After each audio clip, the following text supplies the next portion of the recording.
Hi friends, welcome to our channel. അപ്പോൾ നമ്മൾ ഇന്ന് അടിപൊളി ഒരു ഓമയ്ക്ക തോരൻ ഉണ്ടാക്കാനായിട്ട് പോവാണ്.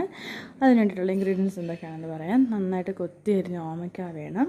പിന്നെ വേണ്ടത് തേങ്ങ ചിരകിയത്, ജീരകം, ഉപ്പ്, വെളുത്തുള്ളി, കാന്താരി, മഞ്ഞൾപ്പൊടി, കറിവേപ്പില. ഇതിൻ്റെ അളവ് നമ്മൾ ഡിസ്ക്രിപ്ഷൻ ബോക്സിൽ കൊടുത്തിട്ടുണ്ടായിരിക്കും. അപ്പോൾ ആദ്യം തന്നെ തേങ്ങ, ജീരകം, വെളുത്തുള്ളി, കാന്താരി, ഉപ്പ്, മഞ്ഞൾപ്പൊടി ഇത്രയും കൂടി നമുക്ക് നന്നായിട്ടൊന്ന് ചതച്ചെടുക്കണം. അപ്പോൾ ഇതാ നമ്മൾ മിക്സിയുടെ ജാറിലേക്ക് ഞാനിപ്പോൾ പറഞ്ഞ ഇൻഗ്രീഡിയൻസ് എല്ലാം കൂടിയിട്ട് ഇടുവാണ്. ഇത് നമുക്ക് നന്നായിട്ടൊന്ന് ചതച്ചെടുത്തിട്ട് നമുക്ക് നമ്മുടെ ഓമയ്ക്ക തോരൻ ഉണ്ടാക്കാം. അപ്പോൾ നമ്മളിതേ ഒരു ചീനിച്ചട്ടി വെച്ചിട്ട് അതിലേക്ക് കുറച്ച് വെളിച്ചെണ്ണ ഒഴിച്ച് കൊടുത്തിട്ടുണ്ട്. നമുക്കിനി ഇതിലേക്ക് ആവശ്യത്തിന് കടുകിട്ട് കൊടുക്കാം. എന്നിട്ട് നന്നായിട്ടൊന്ന് പൊട്ടിച്ചെടുക്കാം. അപ്പോൾ ഇതാ നമ്മൾ കടുകിട്ട് കൊടുക്കുവാണ്. നമ്മളിപ്പോൾ ഇവിടെ ഒരു സ്പൂണോളം കടുക് എടുത്തിട്ടുണ്ട്. അപ്പോൾ നന്നായിട്ട് കടുക് പൊട്ടി വന്നിട്ടുണ്ട്.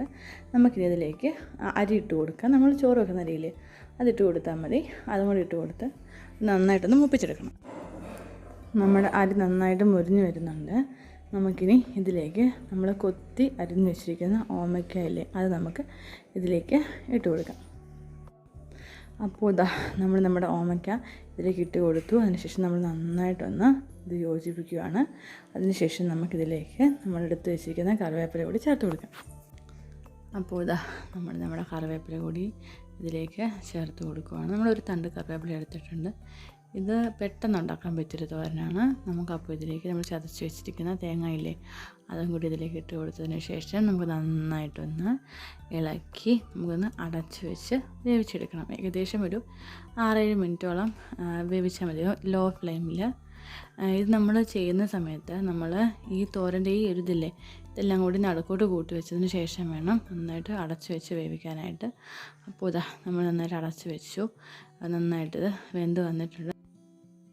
നമുക്കിനി ഇത് ഒന്നുകൂടി ഒന്ന് ഇളക്കിയതിന് ശേഷം തുറന്ന് വെച്ചിട്ട് ഒന്ന് ലോ ഫ്ലെയിമിൽ ഒന്നിട്ട് ഇവിടെ നിന്ന് ആവി കയറി കഴിഞ്ഞാൽ നമ്മുടെ തോരൻ റെഡിയാവും.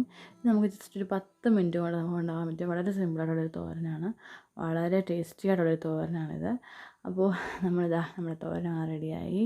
നമ്മുടെ ചോറിൻ്റെ കൂടെ കഴിക്കാൻ പറ്റിയ നല്ലൊരു കോമ്പിനേഷനാണ് ഈ തോരൻ എന്ന് പറയുന്നത്. നമ്മളിവിടെ കറിവേപ്പിലയും കാന്താരിയൊക്കെ വെച്ചിട്ടൊന്ന് ഡെക്കറേറ്റ് ചെയ്തിട്ടുണ്ട്. അപ്പോൾ നമ്മുടെ ഓമയ്ക്ക തോരൻ എല്ലാം ട്രൈ ചെയ്ത് നോക്കുക. സബ്സ്ക്രൈബ് ചെയ്യാത്തവർ ചാനൽ ഇഷ്ടപ്പെട്ടാൽ സബ്സ്ക്രൈബ് ചെയ്യുക. അടുത്ത വീഡിയോയുമായി വീണ്ടും കാണാം. Thank you.